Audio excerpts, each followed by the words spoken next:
All right, what's up, everybody? Welcome back to the channel. Sorry for that little bit of a delay there. My mic wasn't plugged in.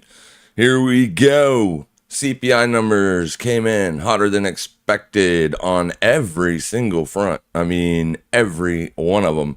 We were expecting core CPI month over month to be steady at 0.3%. It came in hotter at 0.4%. Core CPI year over year was expected to come in at 3.7%. We came in at 3.9%, hotter than expected. Expected CPI year over year, 2.9%. We came in at 3.1%, hotter than expected. 0.2% on CPI month over month, came in at 0.3%.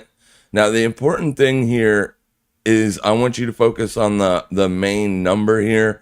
Even though that they were expecting a drop, a 0.5% drop from 3.4 all the way to down to 2.9, with oil prices, we kind of figured that it would not be this low, but it came in lower than last month's. So even though it missed expectations of 2.9%, a 3.1% read, if I'm not mistaken, is still the lowest read of the year. Let's go take a look and see if I'm wrong about that. Yeah, it is the lowest print of the year. So 3.1%, not bad. I mean, it does show that inflation is just a little bit sticky, and I do know why or what actually caused it. Give me 1 second here. Oh,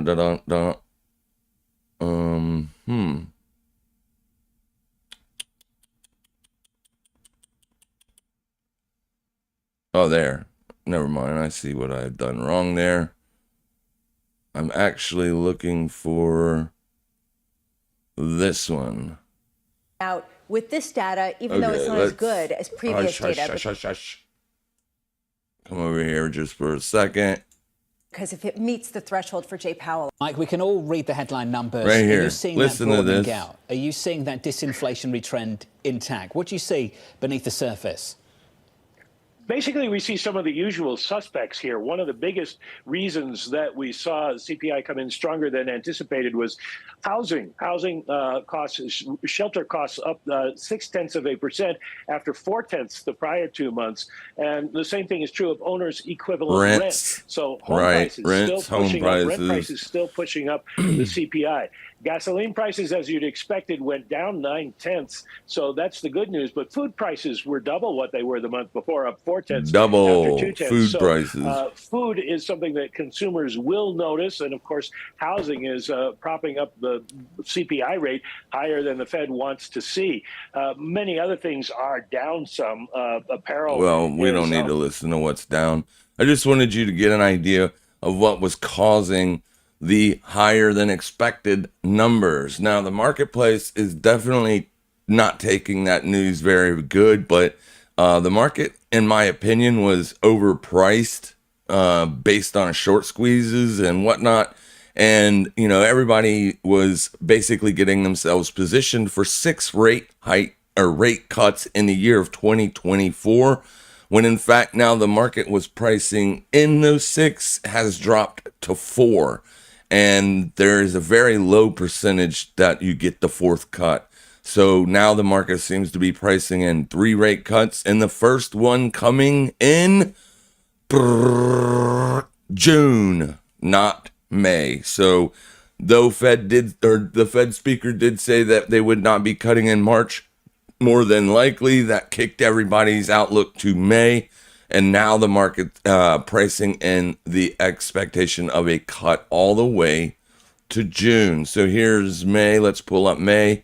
You can see since the CPI print, where current target range is 525, 550. You can see there's a 61% chance that we stay at that rate in May. And then June is when you finally see a higher expectation of a rate cut. June, that is half of the year. That would be the start of Q2.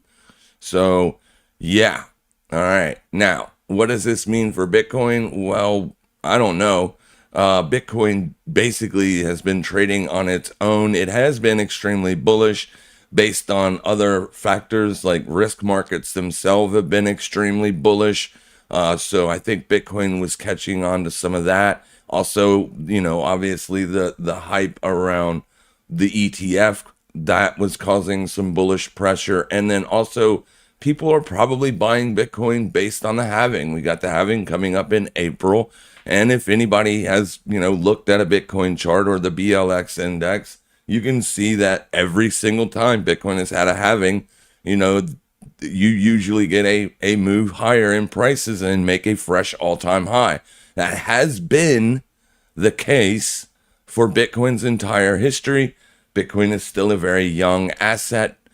So, it is what it is, right? So those are probably the main drivers behind the soaring prices that we've seen. Now, I did take a short once we closed this hourly candle right here below this support level. I went ahead and took a short. That is my entry on the week's platform. I am trading the Coin M futures contract for the month of February. If you use that link, you will save 50% off on all trading fees. The link is in the description. And then after February, once we get back into March, then it will go back to the normal 20% savings on all trading fees. Weeks, it's in the description if you want to use that platform to base trades. The reason I still like it over any other platform is because I can trade Bitcoin. And when I trade the Bitcoin, I either make more Bitcoin or lose Bitcoin. And that's the whole point of trading on that platform instead of something like Coinbase or whatnot. So there you go. Anyways, moving on, Bitcoin did drop. That position is currently up by 29%. I did take profits. It did get up as high as almost 50%. It is at 25x leverage. So that is why that little spike down on this move lower is why it got almost up to 50% in profit. So I took profits down here around the lows, and my stop is setting roughly around break even, maybe a little bit higher. I want to go really quick down to the Delta Airlines trade that I've been talking about for the last couple sessions that we've been in. Obviously, we had the breakout we wanted, and it was looking good for the last 3 days in a row as we were trading above this daily resistance. Forget about this real quick.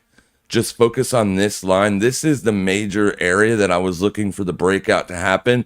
And we did get that for 1, 2, 3, 4 days in a row. We did close higher, but we were not getting the bullish move that I was expecting. So then I dropped over here into the weekly time frame, and then I realized, boom, there it is, right? Essentially, all you've done is you've taken out last week's high, and last week did indeed close below resistance. So that is essentially, in my opinion, what is causing price to struggle is sellers just showing up at that weekly resistance, especially once you took out last week's high. All right, so that's where we stand. I am going to close this trade out as of right now. It's still up in profits by $5. I wish I would have closed it yesterday when we were making that weekly high. I just was not paying attention. Obviously, it's harder for me to pay attention to a small account. I got to focus more on my main accounts. But yesterday's move the smart move would have been to close upon taking out last week's high, as the trade was up a little bit over, what was it? It was about 30%, I think, or something like that. So now it's down. It's down on the day pretty good, but it still is in profit. And then I'll pull this over and show you. This is where the small account stands right now. So big loss on the day thanks to the CPI numbers coming in. So yeah, P&L on the day, we're down $50 on Delta, and we're down $34 on Intel. And P&L year to date, man, just barely up 2%, 2 point something percent. Not doing good at all yet, but this will slowly start to grow as we start taking better positions and I start focusing a little bit more on it. All right, so let's move to the Intel trade. I took the Intel trade yesterday, or I can't remember exactly when I took it, but We did get a nice move on it yesterday. This trade was up almost $100 and something, and I still didn't close it. Like I said, really stupid move there on my part. Gap down. We traded right back up to that daily resistance, and we are now falling. So I am going to close that position out. The reason I didn't close it out during the open was because the spreads were absolutely disgusting. Very, very wide. This is still wider than I would like it to be. So I'm going to put it right there around the midpoint and see if I can get a fill there on that one. And then we'll go over here to Delta and we'll put an exit order in there as well. The spread tightened up nicely on this as well. So the spread on this was almost $1 wide at some point. So we're going to move that up here to the midpoint and see if we can get a fill. We did. Boom, we're out there. So not really good. The small account struggling. Still up on the year, but struggling nonetheless. All right. So with that being said, all of your major Magnificent Seven stocks are down. Basically, everything's down. We knew that if the Magnificent Seven were to come off hard, which you can see Apple gapping down pretty good there, dropping back under yearly opening range. Amazon gapping down, but getting a push back to the upside here. I do probably expect it to come off. Meta, just absolutely crazy. This thing has made fresh all-time highs and has literally just soared, gapping up over 20% on earnings last week, or on the first when they had earnings. Massive move to the upside. This is just a short squeeze as well, but I do expect some of these to pull off a little bit. So what I am going to try to do is build a short, potentially around Meta. All of them are gapping down. If I can get it built for less than $1.50, which should be able to happen. Let me see here. Should be able to happen. Let's pull this back over here. Let's see what we can do here. Now, we do have a dividend coming up, so it might be best to wait for that dividend. But let's see here. Does the implied volatility go our way? It does. All right, so if we were to build a $5 wide spread on this, it's still way too expensive. Still way too expensive.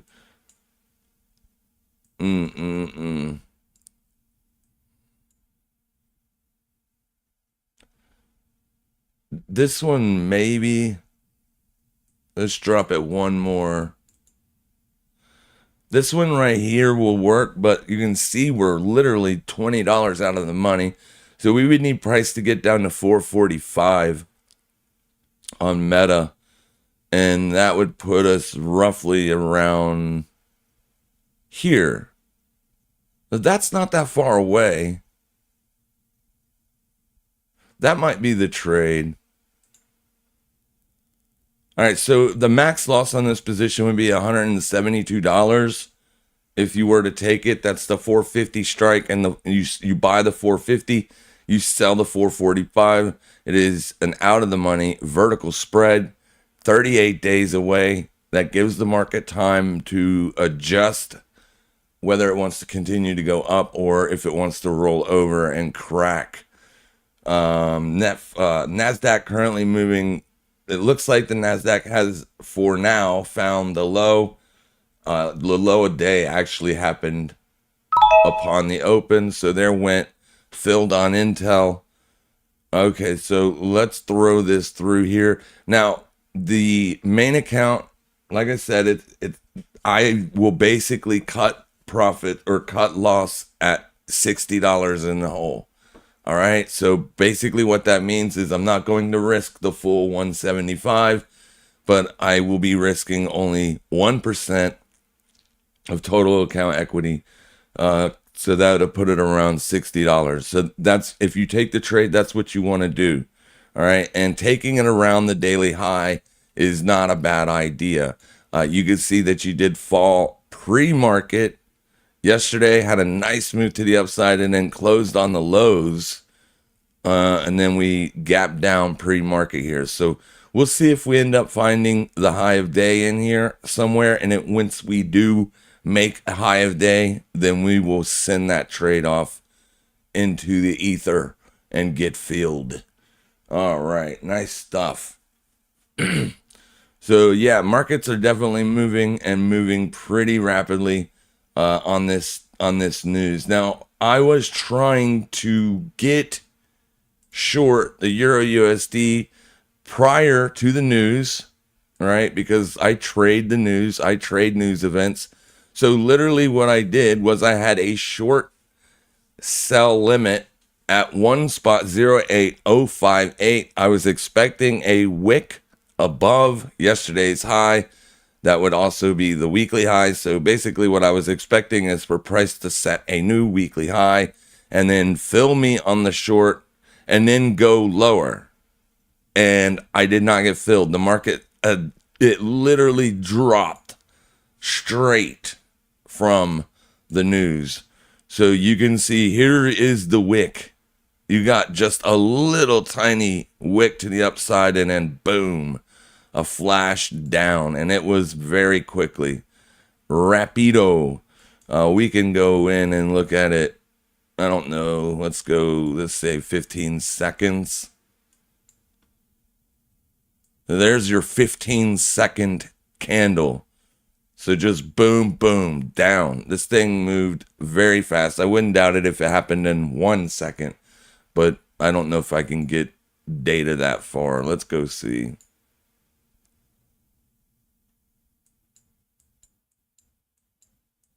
Yeah, there you go. There's your 1 second candle. And that was the news. So 8:30, the news comes out. You do get that little slight move up and then dump. So unfortunately, I was not able to get short filled. But I was able to get the fill on Bitcoin. So there you have it. All right. Pound dollar looks like that. So it does look like pound dollar did get the spike up. We would have been looking for it to spike up to old support. It did right there and then rolled over. Not filled on any FX pairs currently, except for the US. No, I think I closed the USD JPY trade. Not sure, but I'm pretty sure I closed it out when it was down here because the yen is going to remain weak. As long as they don't do anything, the yen is going to remain weak. And now with dollar strength, it's not smart to be short USD JPY. Now, it is possible for the dollar to rally with risk markets, although it hasn't been the case for a while. Mainly, 2022, as the dollar was just ripping faces off, the markets were coming down a little bit. But the dollar's been choppy for the majority of 2023, all of 2023, actually. We did get a nice move lower here, and then that was followed up by some heavy bid, and then it just literally sold off. So the dollar is just essentially range bound here still. It needs to break out either to the upside or to the downside. Looks like we retraced all the way back to the 786 of this major move here. And that is where it found support. So yeah, and you're getting that bullish continuation. So weekly res was holding the dollar down. We did get the breakout above. And then you can see how the dollar consolidated right there. We discussed this in Sunday's live stream. Every Sunday I do a live stream for channel members and Patreons. And on Sunday I was explaining to everybody that I really liked how it was consolidating here above resistance. See if it wants to hold a support, and it ultimately did. Yesterday you made a fresh low, but ended up closing up on the day. And today you got that retest once again and then fired right off to the upside it went. So basically that's what I was expecting. That's why I was expecting the short on the euro, not expecting the news to be anything, right? Because I can't predict what the news is going to be. I can't predict if it's going to be good news or bad news. And then even if I could predict if it was going to be bad news or good news, I still could not predict what the market would do with that news. Because remember, there's the news and then there's the market's reaction to the news. Sometimes you expect the news provides you with an answer that you think is bullish or bearish for something, and sometimes the market doesn't always play it out. No, the reason I was looking for the short on the euro was the simple fact that the dollar built in support here, right? Old resistance flipped to support. I mean, you hear it time and time again. And since it was doing that, that was the basis and thesis for the reason of me looking to get short the euro. Now, the euro was not doing that. It's important to understand. The euro was making higher and higher closes each day, but the dollar was holding support. So that is why I was looking to short the euro. And euro has fallen down to its 2023 yearly opening range. Do I have parity marked on this chart? I do not. Some folks thinks that the euro is going to go down to parity, whether this year or next.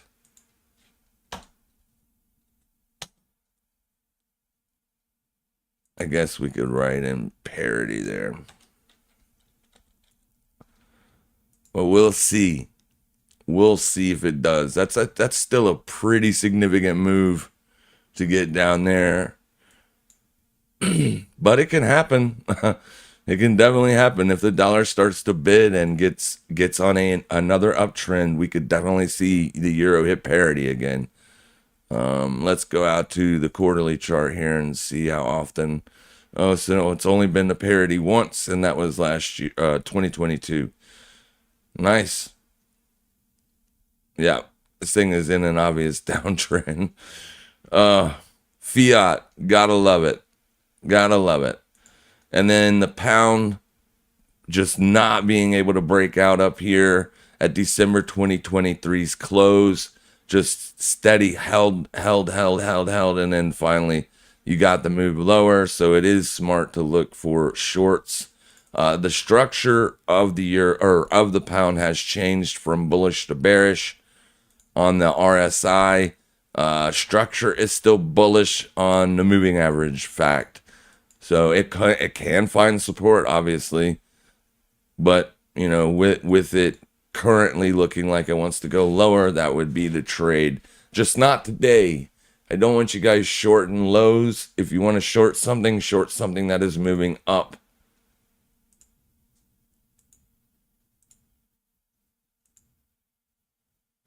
Like Meta or something like that.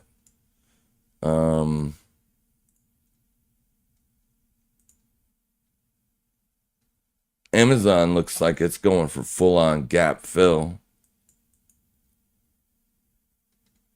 Meta is just up so much. I don't think it's up more than Nvidia, not year to date, but it is up a lot.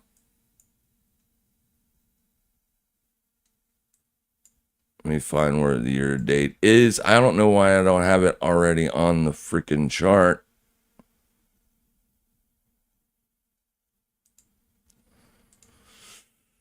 Oh, man. All right, here we go. 2, 3. But I just want to see roughly around 280% from year opening 2023, 400% from the lows, and Nvidia would be roughly about the same here. Shit, I can't even get it. Nvidia is up much more. Yeah, Nvidia is up 400% year to date, or close enough to year to date. There's the yearly opening range on last year. So yeah, up much more than Meta, but Nvidia is a much harder beast to control, and Nvidia has earnings coming up soon. So Meta would be the better play. If it didn't have that dividend, it would be even better. Microsoft has already gapped down too much to take the short. Tesla rolling over, but trying to fill the gap.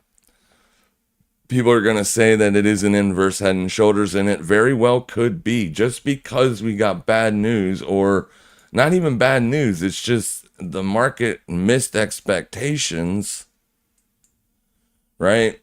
The market missed expectations, or, CPI missed expectations, but it's still not terrible, right? It's not like terrible. It just missed expectations. It is doing better than last month. The headline number is better than last month's. So it's going to be hard to try to guess what the market's going to do. So I guess the smart thing would be to just, look for something to short and go from there. Let's look at bonds and yields, and then we'll answer some questions. So first off, you can see the 20-year is up more than the 30-year, not good. The 10-year is up more than the 20-year, not good. The 5-year is up more than the 10-year, not good. And then ultimately the 2-year is still up more than the 10-year, not good. So now this brings into question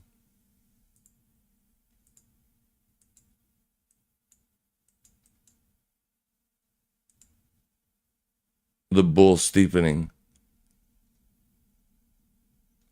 So the 2-year is not steepening, but the 10-month 3 or the 10-year 3-month is. And if it, obviously if the rates stay, if the yields stay like that, it will not be good. Will not be good. So we'll keep an eye on this. It is still far away from being back to normal. So the normalization process is going to take some time still. And then TLT is getting crushed. So essentially what you've done here on the TLT is made a lower high, and you have now made a lower low. So for now, there is a trend in place. Well, it's just 2 taps. You can't call it a trend on 2 touches. It's got to be 3. But we'll keep this little trend line on the chart there and see if it pushes back up. If it does, ultimately we'll probably be looking to short it. If inflation stays sticky, if inflation moves back toward the 2% target, then we like this long. So it just depends on what inflation does. Now there will be 3 PCE prints before we get to the Fed meeting. So that's going to be very important. No, there will not be. Wait a minute. What was that guy talking about? We have a meeting coming up in March. That's next month. Yeah, that guy is crazy. We might have 2 CPIs counting today's, but I can't see there being any more than that.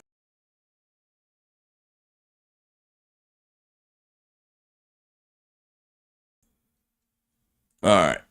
So what's up, everybody? What's up, crypto trades and tech? Yeah, been a minute since you caught a live stream. What's the matter with you, man? No, I'm just kidding. Can you take a look at MATIC while you're at it? Yeah, MATIC. Polygon. Consolidating in a big range. A rather large range here. So, some people like to say the bigger the base, the bigger the space. Ultimately, it's even trading in a larger formation or a larger range from this swing low to that swing high, which is a pretty wide berth, like 30-something cents all the way up to $1.57. It does look like it, why hasn't it gained the strength that Bitcoin did? That's a good question. It did get a little bit of bullishness here, but you've done made lower highs and lower lows. You took out this low right here with this swing low, and ultimately this high or this high could be considered as lower highs. However, you have broken any sort of trend line that you could have drawn based on those swing highs, right? So some people in the will say that in itself is bullish, but like I said, I think the market, in the most part, most of the markets are pretty overcooked and need to pull back, at least pull back a little bit and remain range bound. So why we have a high skew, the better play would to be actually sell calls. Let's put this on a line chart. So there you go. If we go out to the 2 week, you're going to see that this thing is up at, at really close to record highs. And basically what this means is you're going to pay a higher premium for out of the money calls.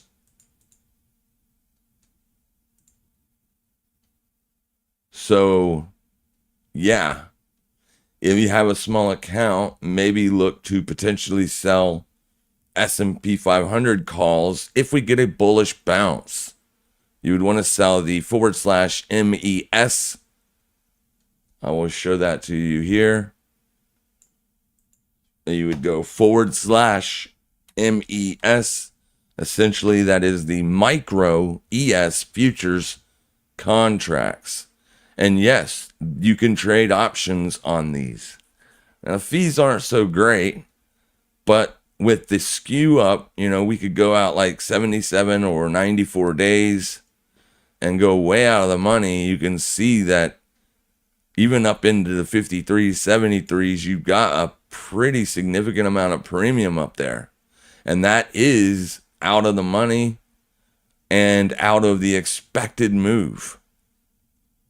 5,300 is even just barely out of the expected move for this amount of time, right?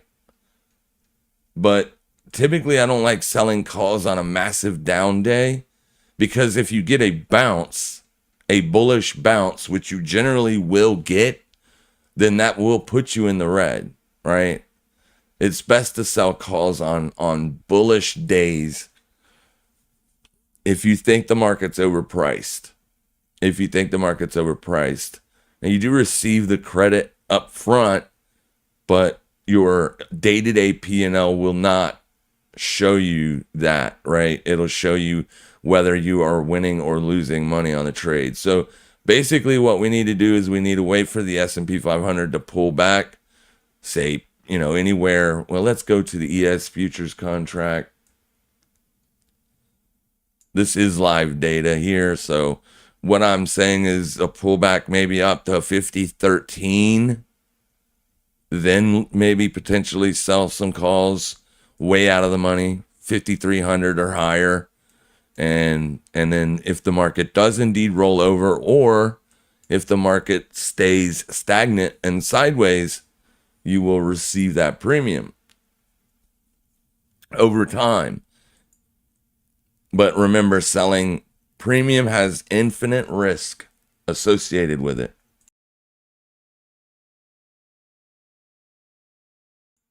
Selling call premium. Put premium doesn't have infinite risk, but it might as well be infinite, right?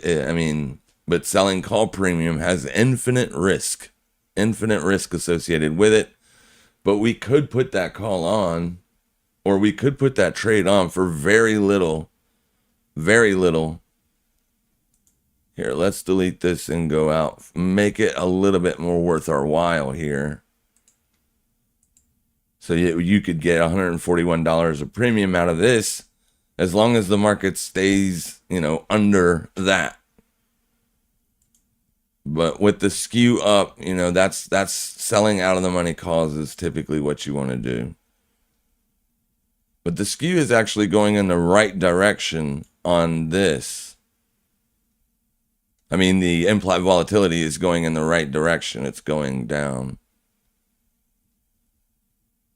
And typically you want to sell the higher premiums, or I mean, you know, the higher implied vols. What delta is this? 9 delta would be 54.25. You're still right around a 14 delta would be okay. But that's just, you know, let's see what that would tie up. A 14 delta. Let's do that. So you get, you know, roughly around $100, and it's going to tie up $728 with the buying power, which really is not bad at all. Not bad at all. And that's what we'll do as soon as we get an up day. Not today, but when we do get an up day or a couple days of upside, we will absolutely be looking to sell premium, because selling premium is the best way to just have money coming in. And if the market is overpriced, if the market has priced in 6 rate cuts, and that's why it's up at these prices, then obviously one would expect the market to pull back, probably back down to its yearly opening range at least, and then maybe base out there for, you know, several weeks. You don't have to go all the way out to 94 days either. I mean, that is a long time, but what I have found is usually, even though you're selling 94 days out, you do not have to wait 94 days to get paid. I have literally sold premium 90 days out and closed the trade down in like 5 days before. Like if you have 5 solid down days, you're going to be up nicely on that premium, so you can close it out and open another one. You know what I'm saying? That's the way to do it. The reason we go out 94 days is to hijack that high implied volatility, because you get more, you know, bite for the buck. Whereas if you were to just sell 30 days out, you're not going to get nowhere near that much premium. So let's go and look at 30 days out. Quit doing that. So here we are, 30 days out. You can see the implied volatility is less, and you got way less premium on these just out of the money. And this is one standard deviation move for 30 days out, this dotted line. So for a 9 delta, you're only going to claim $6, which is like, you can see, $31 just ain't worth infinite risk. $100 isn't worth infinite risk, but these move slow enough to where you can manage your risk day by day. You don't have to manage it. You don't have to sit in front of the computer and manage it, right? You just go out 94 days, sell that, 14 delta. When the market bounces up, and then you just check it every single day around the end of the day, around the market close, because these you can trade 24 hours a day. But keep in mind, the spreads will get much worse when the market is closed. Much worse when the market is closed. But, you know, for you guys that are employed, that is the better strategy for this kind of a marketplace. It has literally been ripping straight up, you know, counting the fact that the market's pricing in 6 rate cuts. Now that the market is pricing in 3 to 4, you can expect prices to pull back or cool off a little bit. So we'll wait for the move back to the upside, and then we'll sell those calls. I will let you know on Twitter and Discord and wherever else you may be able to follow me when I do put that position on, but I am going to start looking to put those positions on. All right. I'll probably just go with one at first, and then we'll go from there. But yeah, Mara's down 9% today. Yesterday had a fantastic day to the upside. Very dangerous to sell Mara calls. However, it's very profitable if you nail the market direction. because the implied volatility on these things are absolutely insane. Insane. But like I said, it moves very, very fast. And if Bitcoin has, Bitcoin is volatile.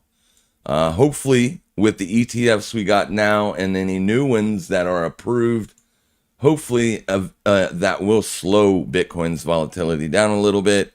Expectedly, it should, but that still will take a lot of time. As of right now, these things are very highly volatile. But Bitcoin is still rocking and rolling. I mean, to be fair, it's only down 2% on the day. The SPX is down 1.5% on the day, exceeding the weekly expected move to the downside. This is just Tuesday, and we are breaking the expected move to the downside. The VIX is sitting at 1503. So you don't want to get short around here. Case in point, this week we breached the expected move to the downside, and then the next 3 days or the next 2 days, boom, boom, all the way to the top side. That would put you up at 50.92.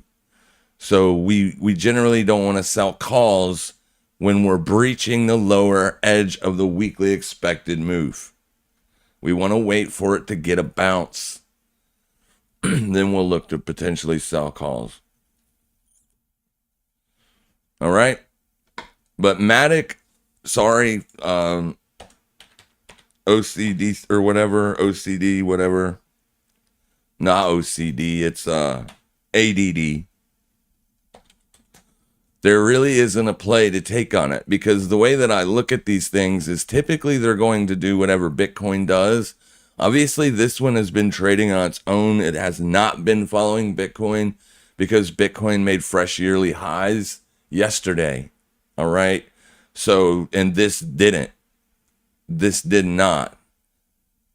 There is your yearly opening range on MATIC. So as long as you're below it, in my opinion, the trade to look for would be shorts.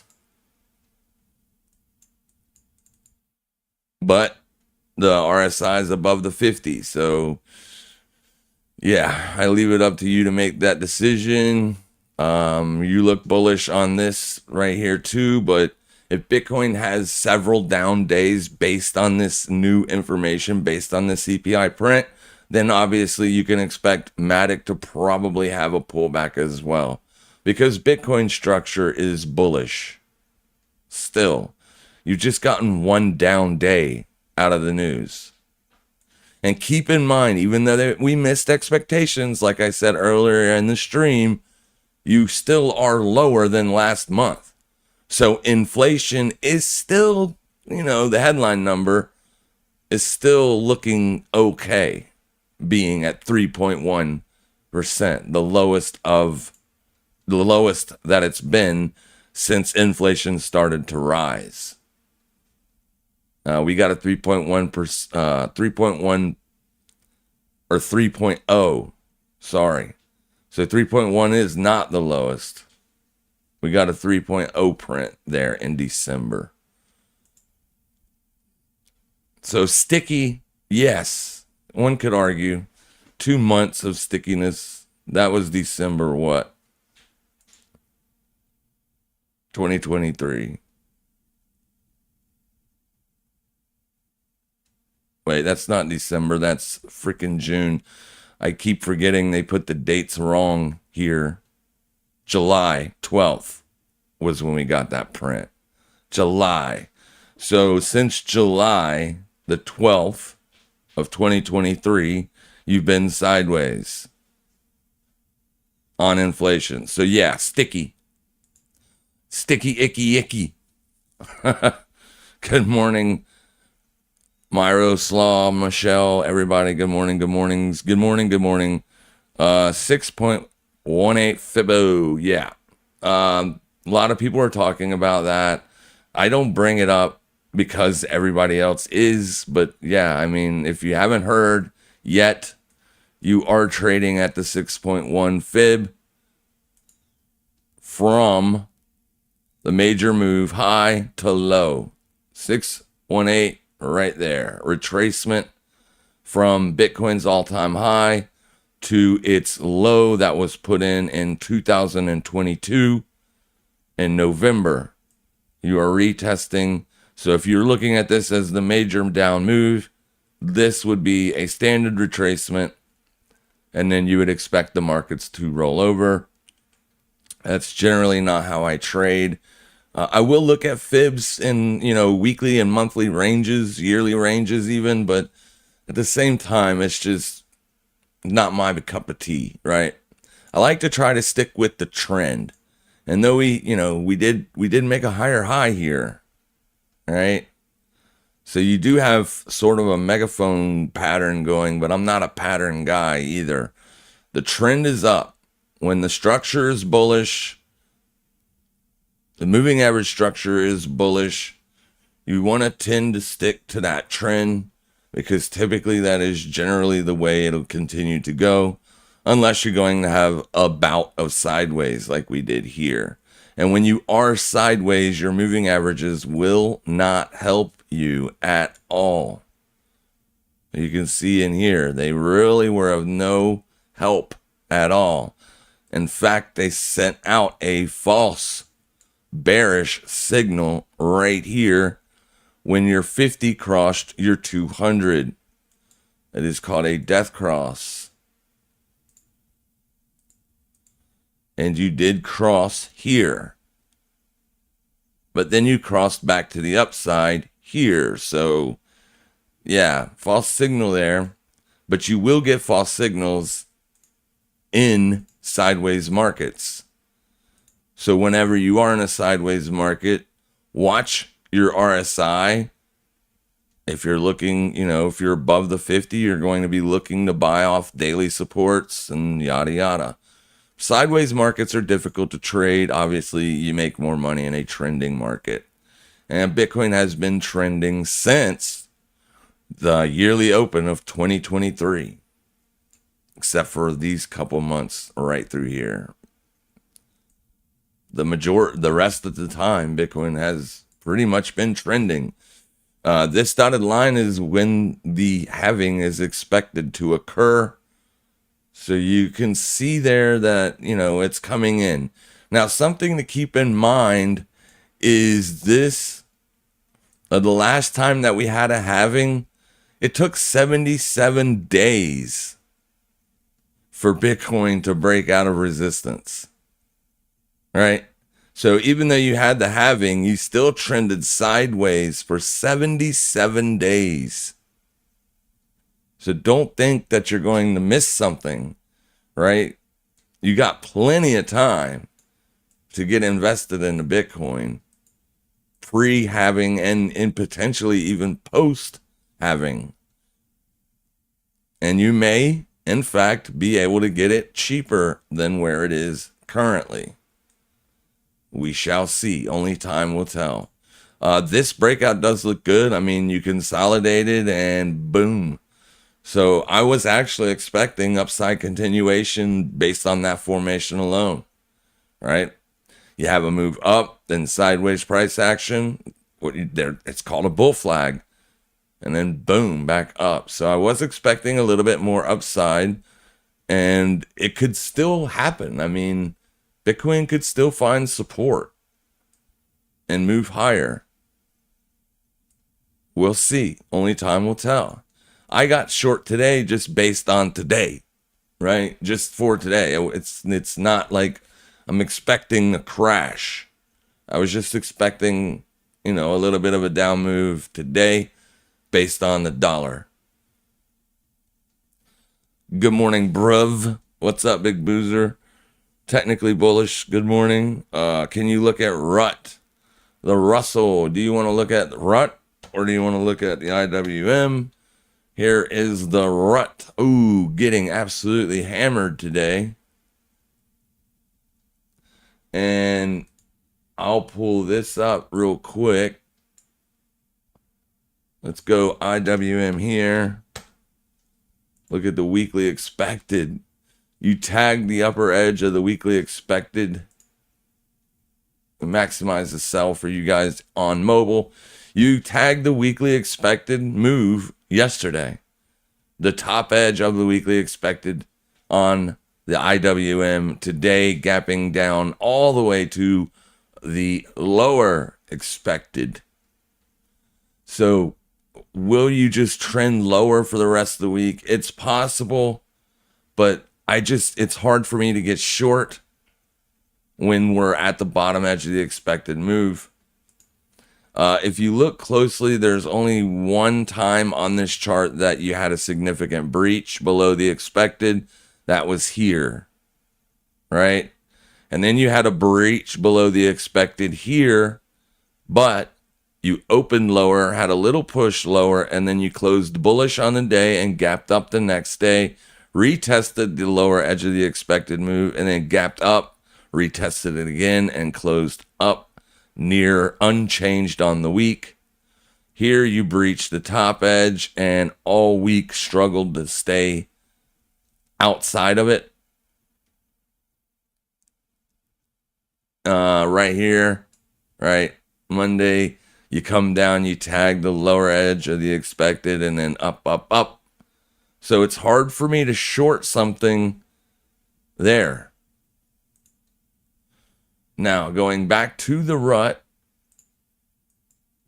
let's get our moving averages and check the structure.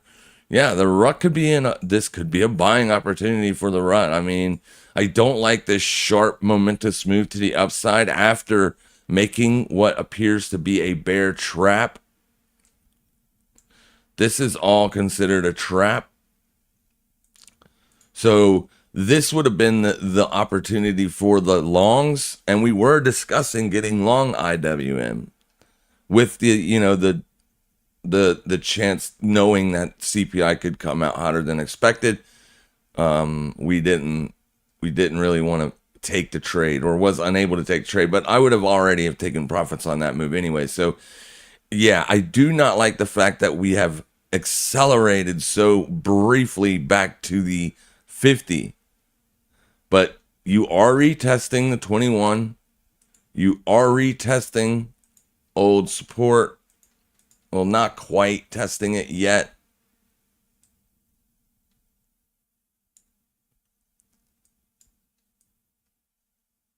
So yeah, you could potentially get a bounce. We'll have to see. We're going to need more data, unfortunately. It is so easy to say, all right, screw it. CPI is bad, terrible, world's ending. We're all going to die. Let's get bearish till, balls to the wall.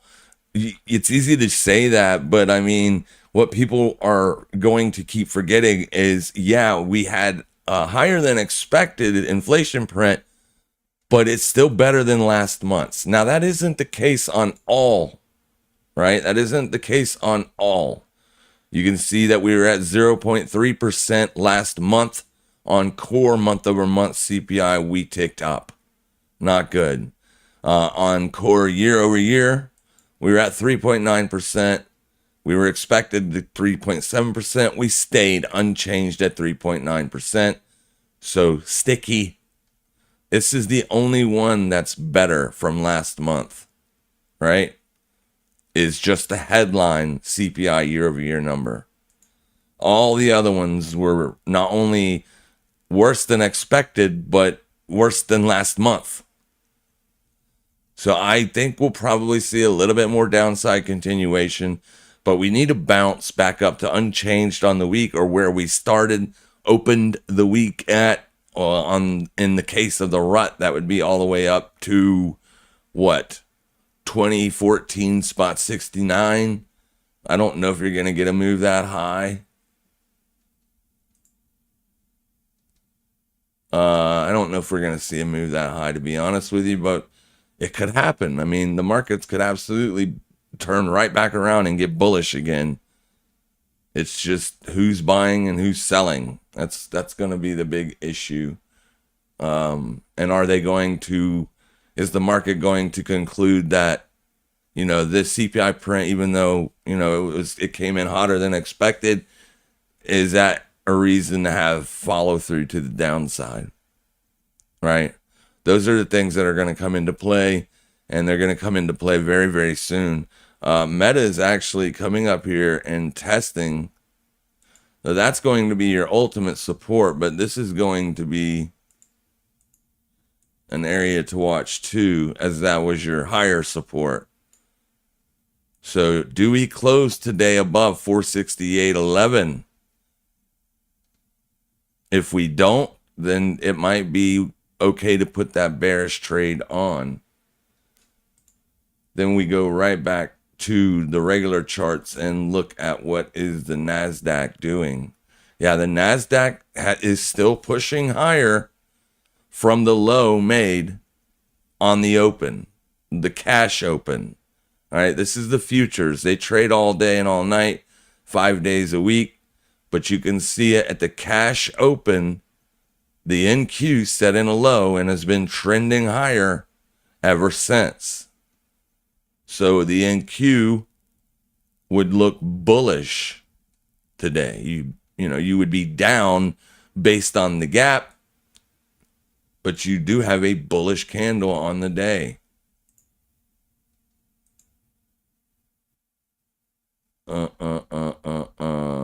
Right here. See? You are gapping down, but you are bullish on the day. And making a fresh high. This is delayed data. So the chart you just looked at, you're just now making a fresh daily high. But is people going to turn into this and start selling because the NQ is at the daily volume weighted at the view app, the volume weighted average price? This is typically and generally where people, would look to potentially start selling again. Your ESD bands, very tight, explosion, and then they tightened up here. And you're back above the 21 EMA, but this is intraday. That's the difference between the Bollinger Band and the ESD bands. I like the ESD bands because it uses a 21 exponential instead of a 20 regular moving average. Just MA, standard moving average. And this is monthly VWAP. So we could find a bit of support here. We shall see what happens. The close of today will be important for tomorrow's trade. And the rest of the week, actually.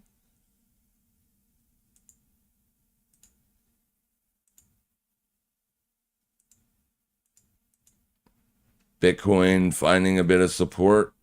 We'll see. Get rid of this stuff here.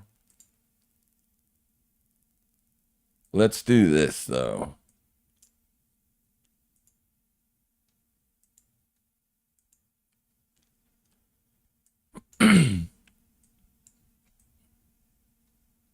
Yeah, it's absolutely been breaking out.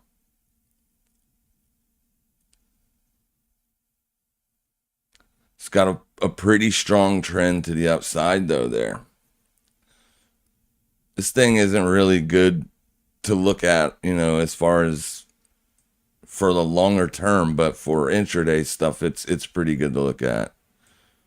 You definitely don't want to be buying when you're breaching this, like this stuff here.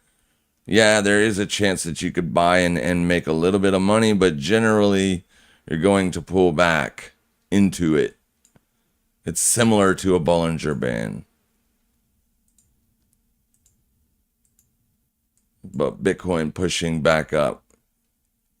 So if it gets up to 49,520 more than likely, or 49,547, I'll be stopped out of the short position. Aussie dollar short playing out. Yeah, I could imagine. The DXY is up almost 0.5%. That's a big move. Tagged the 99 high. Now, why is that price relevant? It's simple. That you've only had 2 yearly closes above the 99 high. and that was 2000 and 2001. Since those 2 years, the dollar has not been able to close a yearly back above that price. Now, intra-month or quarterly even, it doesn't look like much resistance. I mean, it held us support through that quarter, but then broke down. And then when we retested the quarter here, it acted as resistance, broke out, bull trap, back under it, broke back out, broke back down. So testing it, this is going to be a big level for the dollar. I mean, perfection is a beautiful test of it. So we'll see if it's able to contain it, or does the dollar continue with bullish momentum to the upside. So obviously the short on Aussie dollar, oh my gosh, look at that. Absolute beauty. That's December's low. It's just support before December's low was put in. But intraday, what a fantastic short side entry. But that would have been yesterday. And that happened at noon.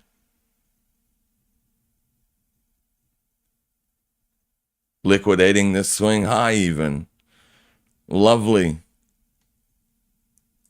Yeah, it's down over 1%. That is a big freaking move. Where's the euro? It's not even down 0.5%. Pound not barely down at all now, 0.23%. And then you could say USD CHF is moving bigger because it's up 1.26%. Man, was I wrong on this? But I mean, like I said, I was expecting dollar to continue to go down or stay sideways, but we have had dollar strength, and dollar strength is what is pushing this higher. So retail got this one right. Retail got that one right. But you know, I would Aussie dollar just it's been bearish ever since we broke back under here. This support held for a long time though. We finally broke it, so retesting it took 3 days. 1, 2, 3, 4 days before it ultimately rolled over, so I would expect downside continuation to happen from here.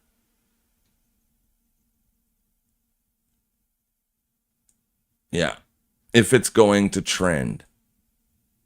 All right. Currencies don't trend very often. They usually like to stay sideways or ugly, whatever this is. You know what I mean? Occasionally you catch a trend, but not always. Ion Q, please. Is that a crypto? No, it's on the NASDAQ. You got earnings coming up pretty soon. Earnings are going to affect your move, right? So if this was me, you only got 2 weeks of time to place a trade, because earnings has the capability of moving this thing up or down 10%. Like, and it's not going to be based necessarily on bad earnings, because we've seen a lot of things happen this year where you had good earnings, like on Intel, you had good earnings and then you dropped, right? You beat earnings, both top and bottom lines, and that is a huge surprise there. And you still boom. So like, it's best to trade after earnings. After earnings has came out, it's better to do that, right? Wait for earnings to come out, then look to place a trade. But I don't know what it is. I don't know what it is. Its chart is not good. It's not bad. I mean, it's at the IPO price, essentially. I mean, that's not great. But this consolidation did provide a pretty intense breakout to the upside. And then it's been just cooling off ever since. We can look to see if it's got a high short float. 27% short float. So, I mean, there is a potential for this thing to break out. So maybe do a YOLO call on, earnings, but the last 3 earnings were misses. Miss. But it does got a pretty high short float. I don't know what it is. So I don't know if it's going to be around long or if people love it or what, but I mean, they seem to think that $10 seems to be a fair price for this asset. You're under that, so you'd be looking for shorts, just not today. Maybe watch this. I don't like this because it's a big candle, but if you close the daily back above 1113, then you would be back above the 50 on the RSI. And I don't think moving averages are going to be much help on this. Yeah, your structured is bearish. You just got a fresh signal for a bearish cross there. Death cross, if you will. So, yeah, probably. I mean, I don't know if this thing trades options or not. Let me check. But it's cheap enough to just short the shares.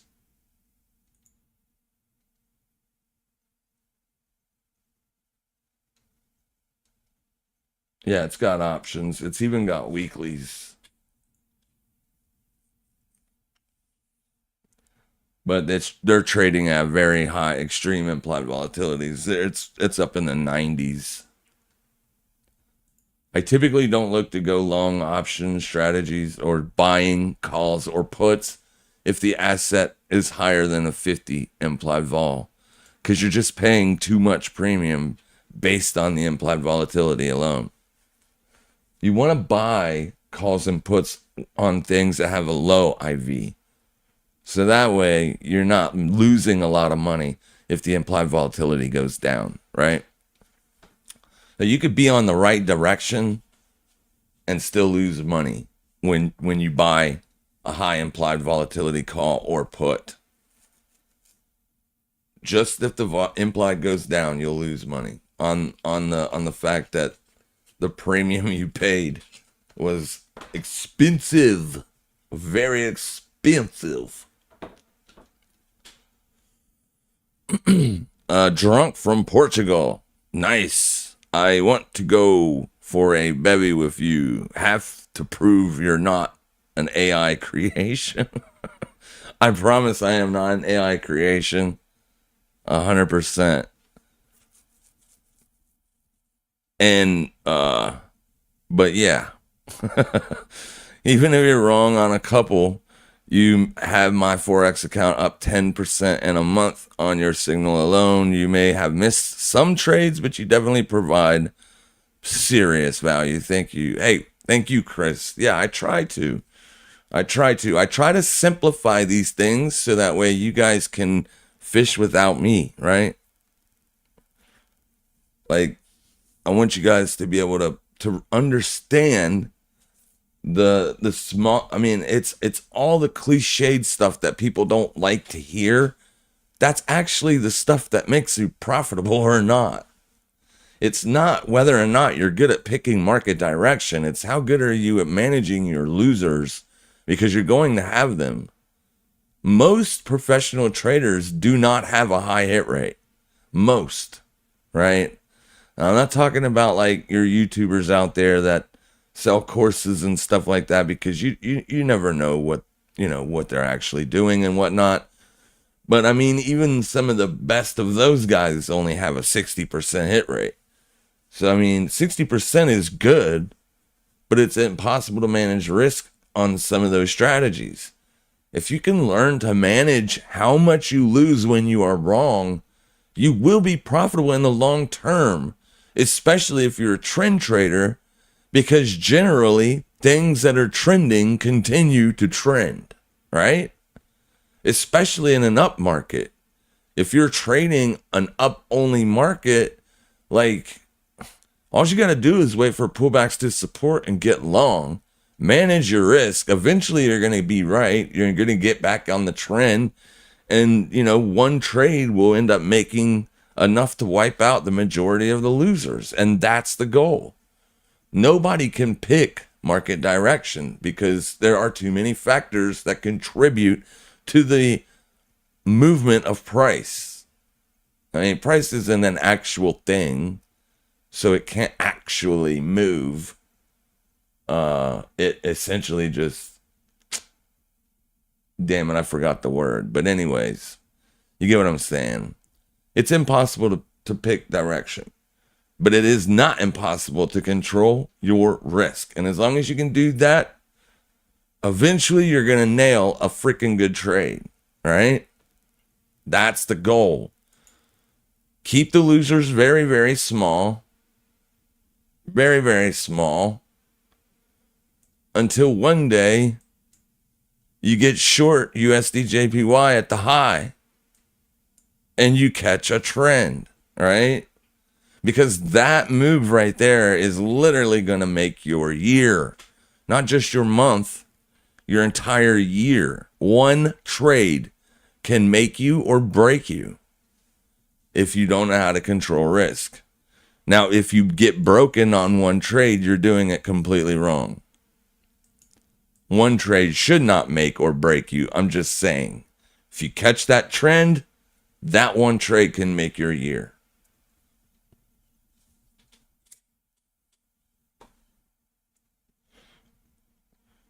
Good stuff. People are going to be potentially looking to buy Tesla based on the fact that it's showing an inverse head and shoulders. I mean, it's almost a freaking perfect inverse head and shoulders. But what is this chart showing you, right? Let me get rid of all the lines. What is this chart showing you? It's showing me that, yeah, it's bearish, right? Like inherently, it's weaker than all the other tech stocks for some reason, and it's bearish. So I wouldn't be looking to buy it until it either A, flips over and starts to get more bullish on a lower time frame, like a 4 hour, and those moving averages change on the 4 hour, then you can start looking for potential trend change. But trying to pick bottoms and tops it's going to be tricky. No. And we discussed this gap on Sunday as well. What a lot of people, they're going to be looking to buy this for a gap fill, but what they're not understanding is price is already traded in that gap. Yeah, it was back in October 2023, but there is volume and trades that took place inside of that gap right here. So it doesn't have to go fill that gap. In fact, if you look at where this candle opened, you tagged it right there and then rolled back over and set in a lower low.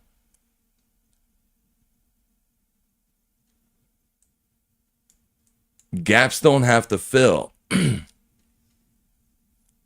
But, chart patterns do tend to work out sometimes in the stock market. We'll see. If it is an inverse head and shoulders, 196.12 is your neckline break. That's where you would be looking for potential bullish entries above that.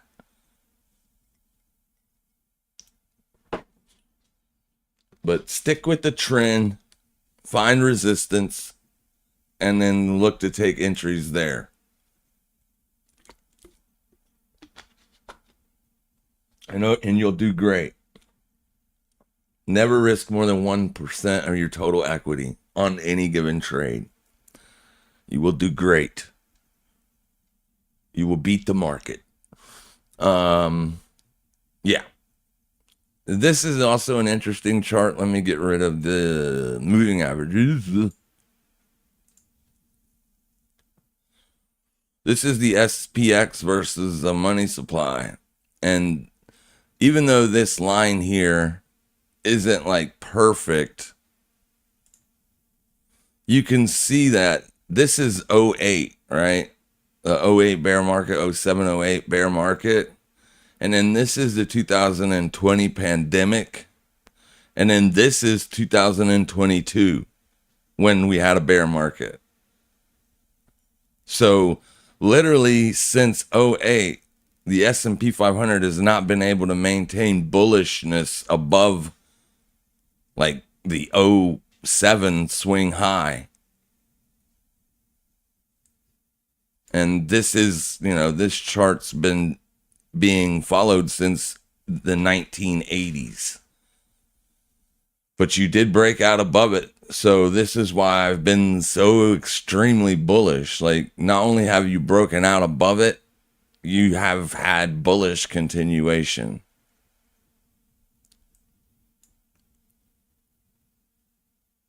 And this is going to be your 2000 tech bubble. So I just thought it was a neat little chart. A lot of people were getting extremely bearish when we pulled back up into this area up here. And it did work out for a little while. You did have a little bit of a pullback there. But ultimately it got bought up and shot to the moon. That is a huge short squeeze. But it is nice to see that we are gaining above that high there.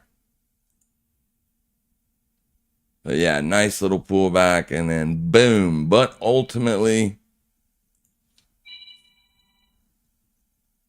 this chart does one thing, right?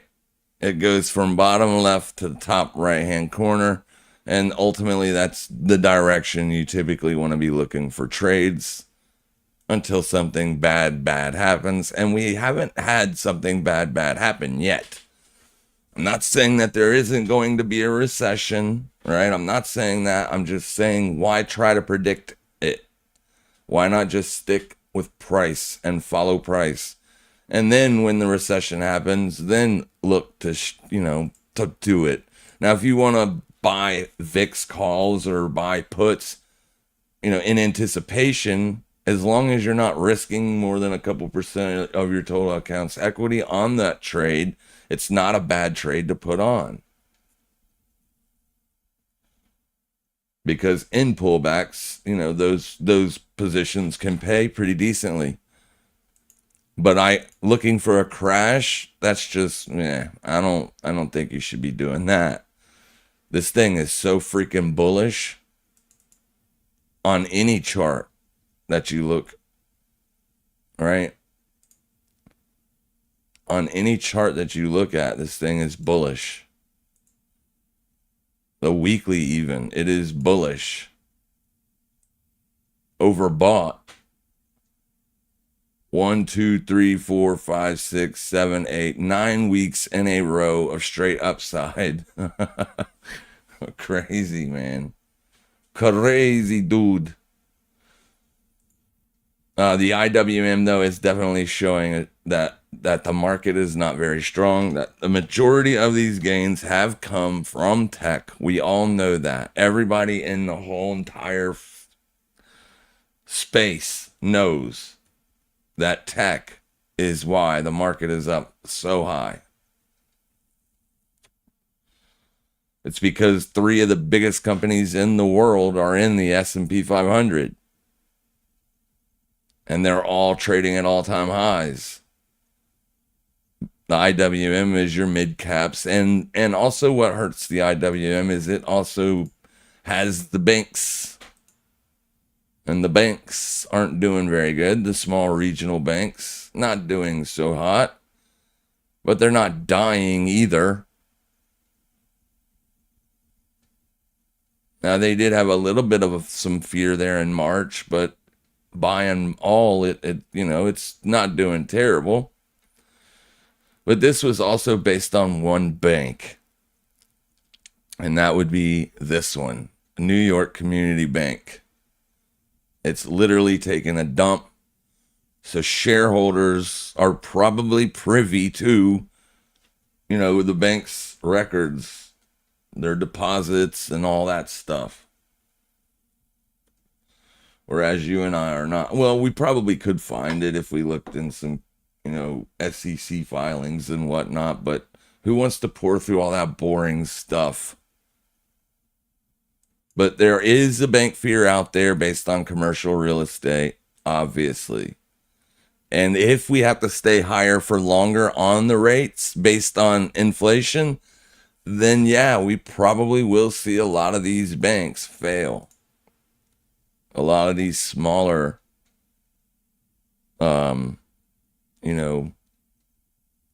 smaller banks.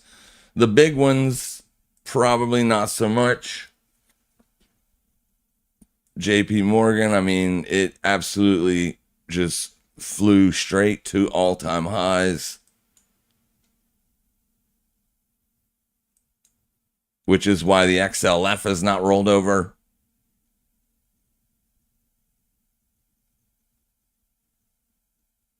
And Goldman Sachs, same thing. It's not made fresh all-time highs, but it's trading on highs or near highs. It's having a bit of a day, though, isn't it? Ugh. Let's go look at the XLF. Let's go look at all the sectors. Yeah. Damn it. I've been trying to short this, but like I said, that's stupid, right? Because it's up. And then, what was the one? Home builders. It was doing good. It did have a breakout. It was making fresh all-time highs. Unfortunately, the CPI print destroyed it. Put it right back under resistance, and it does look like resistance is trying to hold here. So maybe, just maybe, we could buy a put. Let's see, XHB. Let's put it on. This does have weeklies.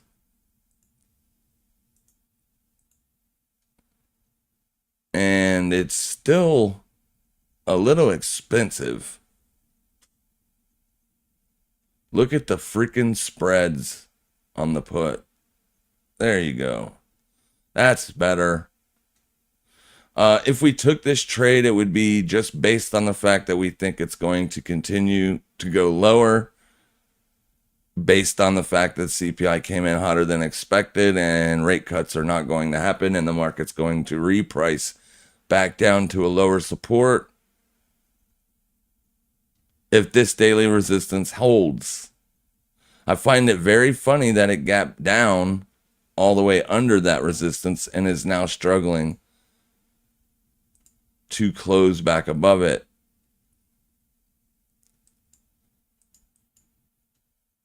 So I guess now would be a decent time to put it on, but you could put it on via spread, as the implied volatility is going up in the right direction. It's going higher, higher, higher, higher, higher.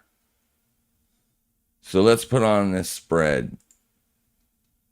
We'll buy the 98 and we'll sell the 94, and we could get it for $1.53, and it would be easier to manage risk.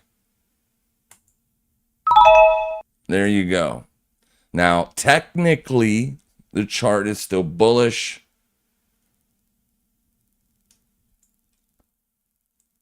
But we're going to see if this can hold.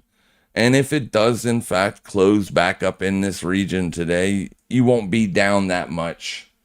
The call strikes is a 98. I bought the 98 and I sold the 94, so it's a $4 wide spread. And we paid $1.50 for it, so $2.50 is max win.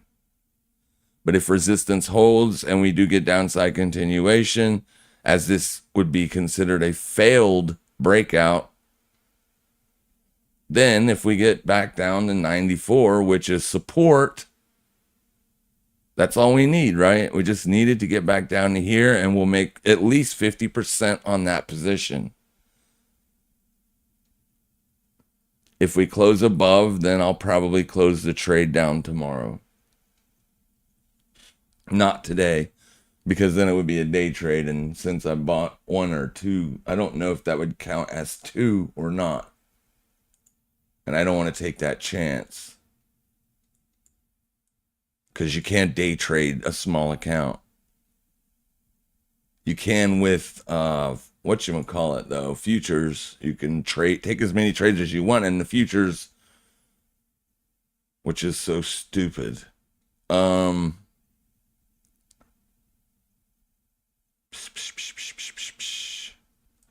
Oil is something I haven't talked about. It is at resistance. However, this looks like a shakeout almost.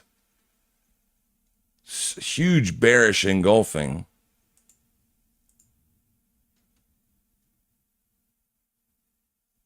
On the daily, the moving average structure is bearish. We're testing the 200 EMA as we speak. Where is the 200 simple at? Right there as well. Ugh. And we're right at resistance. Daily res being 77.72. But with tensions rising in the Middle East, we could potentially see oil move higher.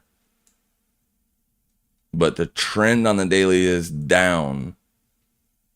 And since we can trade options on futures, that would be /MCL.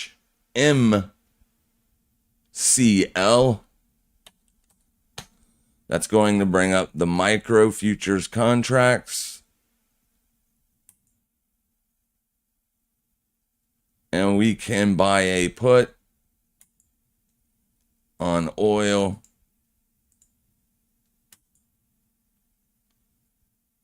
As that works, we'll keep an eye on resistance. A close above resistance, and I will take the trade off. Or if it gets above my $60 risk, I will take the trade off, because that's 1%. NASDAQ did in fact make it above the VWAP and stayed above it for a little bit of time here. This is going to be the real test for today to determine whether or not you're going to have a trend down day, or does the market become an inside day? Well, you're not going to be an inside day on the futures because you took out yesterday's high, but you did not take out yesterday's low.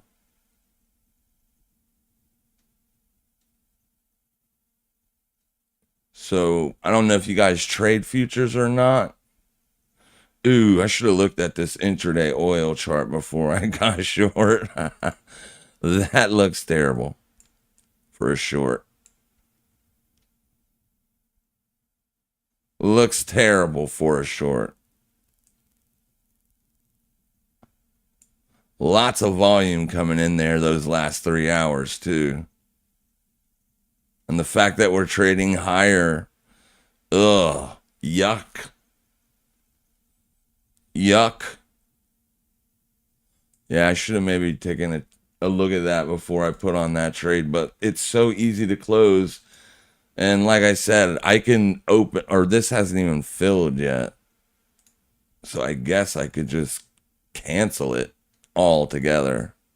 Oh, shit. Never mind. It filled. Yay.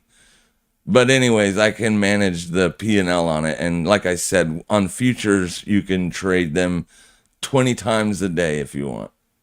I wouldn't advise it because the fees are terrible, but you can, nevertheless. All right. Wyckoff Guru claims Bitcoin going for 38 correction now, says GoGoPlex. I don't see a Wyckoff formation on Bitcoin. Well, I kind of do. I mean, if you want to consider this a 3-drive topping formation, one could arguably do so. There's the high. There's the high. And this high is not much bigger than this high. And then it fell. And now you just made another insignificant high compared to this high, right? So one could argue that you do have a 3-drive topping formation in this, or also known as a Wyckoff distribution formation. I actually follow a guy that's been trading for almost 40 years, and he uses cyclical analysis. It's technical analysis, but it's cyclical. And he's thinking that Bitcoin is going to see a pretty sizable pullback as well. Based on his analysis, cyclical analysis, he thinks that we're putting in a top and Bitcoin is going to be rolling over soon. However, I can't get really bearish on Bitcoin until we get below the 2024 yearly opening range. Because Bitcoin is really good at trading and staying above its yearly opens. And we can look at that real quick, and if there is no more questions, then we'll wrap this baby up. All right, so let's go over here to the BLX, and let's find the chart.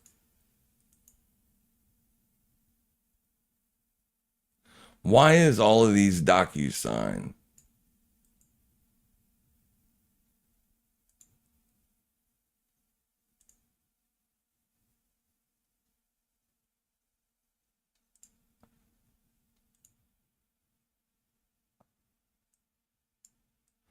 Well, I don't really have it. One of these I do. One of them.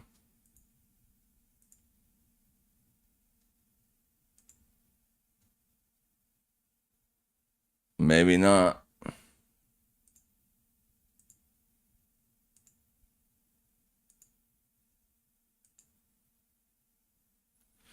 Well, I thought I did anyways, but Bitcoin does really good at like trending above or below its yearly opening range. It has been good at doing that for the majority of its life. There was, I think, 1 year where it was like essentially sideways all year and then finally broke out at the end of the year, but it does pretty good at trending above its yearly opening ranges. Well, here, I can just show you by going to the yearly chart. I mean, one can look and see.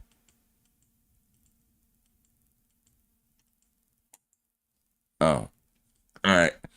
You can essentially see, like, at the open, like this open here, you just went straight up. You never even made a lower low on the yearly. You made a yearly open, and then you just moved up and trended up for the majority of the year. Here you had a little push lower. Don't know how long that lasted, but nonetheless, right? Nonetheless.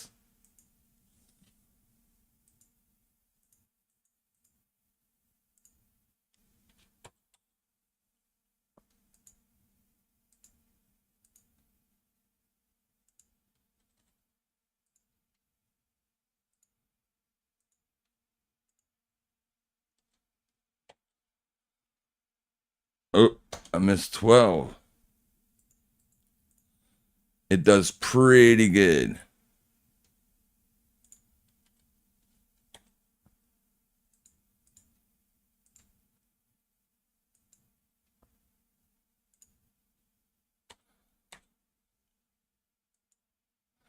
This is that year that it was like a struggle, I think.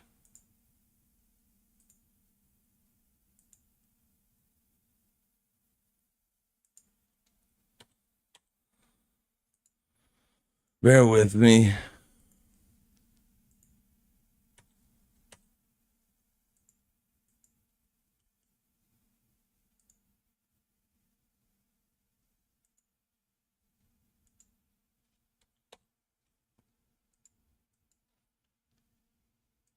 I think that's probably good enough.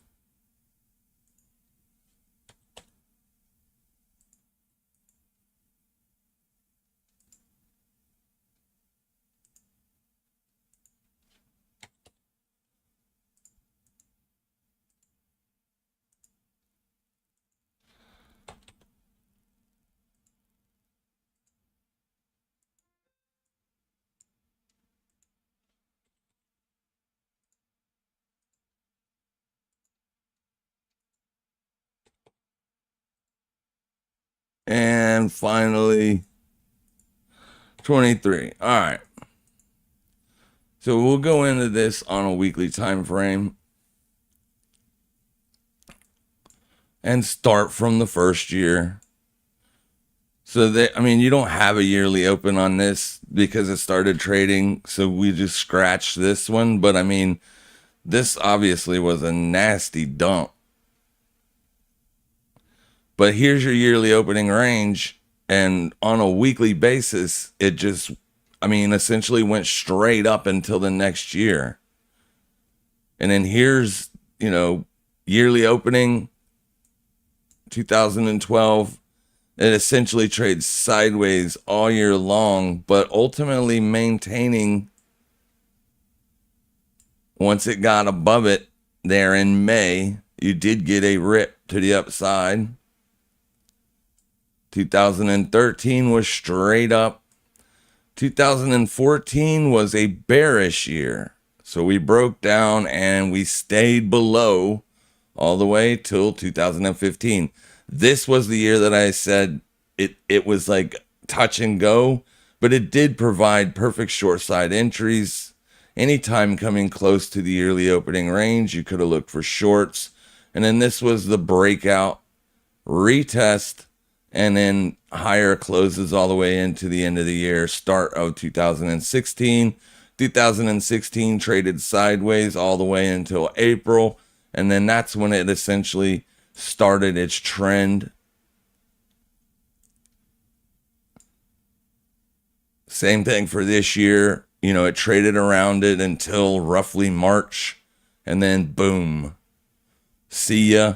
We know 2018 was a bearish year. It opened up, got below it, retested it there, and never came back to it until this right there. But that was still a flawless short opportunity, as you would have been able to enter at 13,891 and exit on that.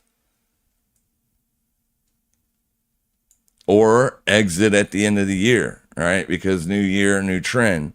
Now, we don't typically want to count this stuff here because this is a pandemic, right?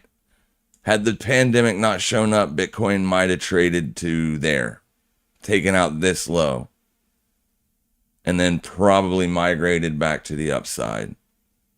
But pretty much, you know, once it got back above it, it was sayonara all the way to the end of the year.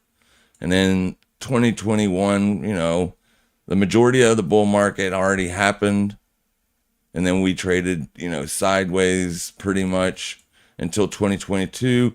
And then this is why we got very bearish here when everybody else was calling these the lows.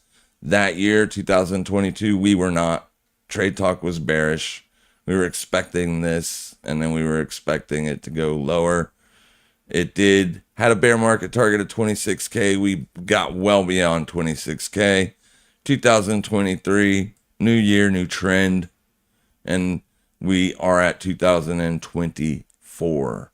So that is why it is so very important for me to keep an eye on where that yearly opening range is,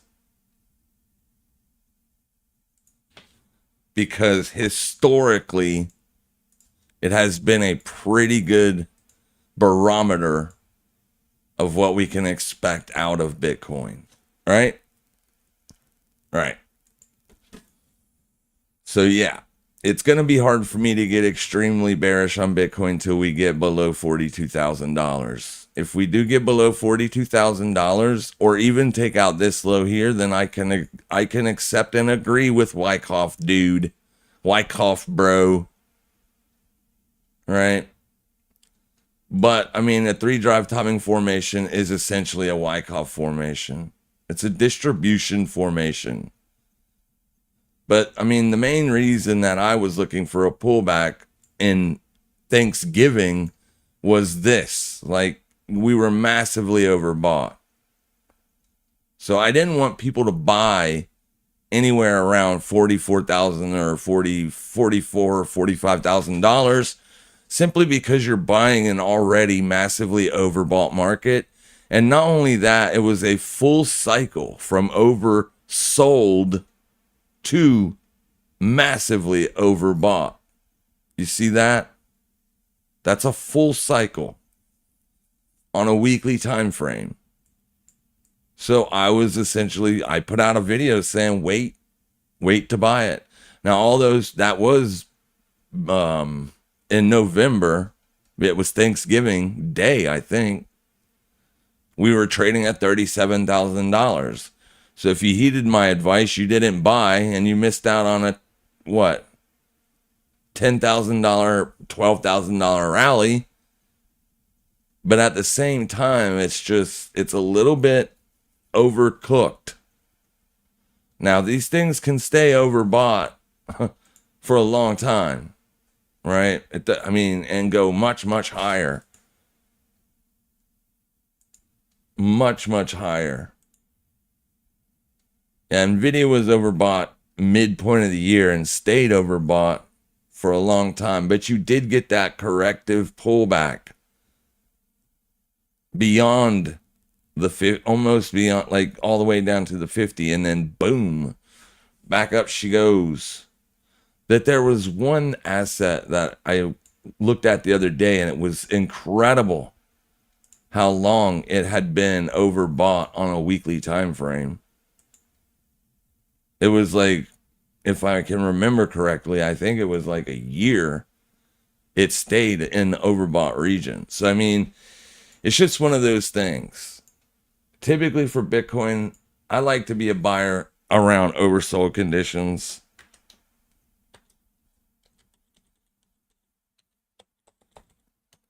And a seller in overbought conditions. But I don't know if you're going to get down to oversold before you get to the halving, right? But remember, last halving, there was 77 days that went by before Bitcoin actually became bullish. So 77 days of accumulation after the halving, and then the Fed injecting liquidity into the rest of the markets. That's what gave Bitcoin its juice. Great answer as always. Let's see. All right. So with that, we're going to wrap it up. You guys have a fantastic rest of your day. If you are new here, please subscribe, as we do 2 live streams a week. And occasionally I'll upload a short video on the weekend. Occasionally. I haven't done it in a while, just simply because there hasn't been much change. But we do have something changed now, and that is the CPI has definitely pushed back the amount of rate cuts the market was pricing in. So now all we need is to see how long does it take for the market, or does the market in fact decide that it is massively overbought and needs to correct. So there you can see Meta pushed right up almost into the old support level. So if it is going to roll over, it should do that now. If it is, right? That's a big fat if.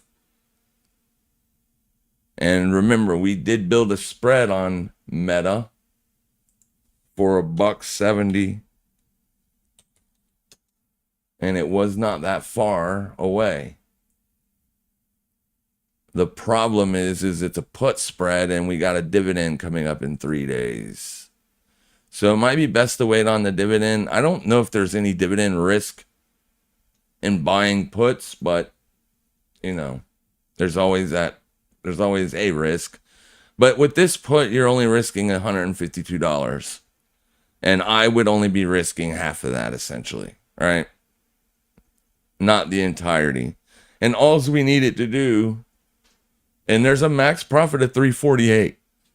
348 on that trade. So all we need Meta to do is to hold here, roll over, and get down to 445, which is just right there. If it gets to 445 and the 445 strike, the short put gets in the money, you will be setting roughly around $250 worth of profit. You can close that trade down. So we don't need it to go all the way down here in order to make money. We just need it to drop under this support and drop down to 445. And that would be a good trade. Just remember, you're only risking 1% of your total account's equity to put that trade on. And since my account is smaller than that, right, this is more than I could lose. I don't want to lose the entire 155. I will only lose $60 before I close the trade out. But I'm going to give it a little bit here to see what shakes out. And let me check Meta over here on the, yeah. And this is another reason here. While you did not want to get short at the open, there's the bottom edge of your expected move. And look at what it's doing. It is bouncing.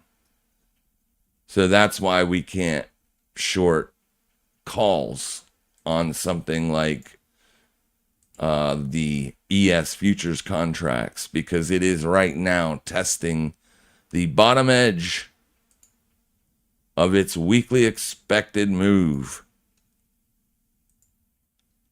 Boom, and there it is. See? See? I try to tell y'all.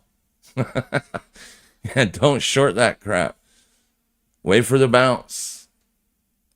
Wait for the bounce. See how, I don't know how far it's going to bounce or if it even bounces, but then you can look to potentially sell those far out of the money, far dated calls, get as much premium as you can.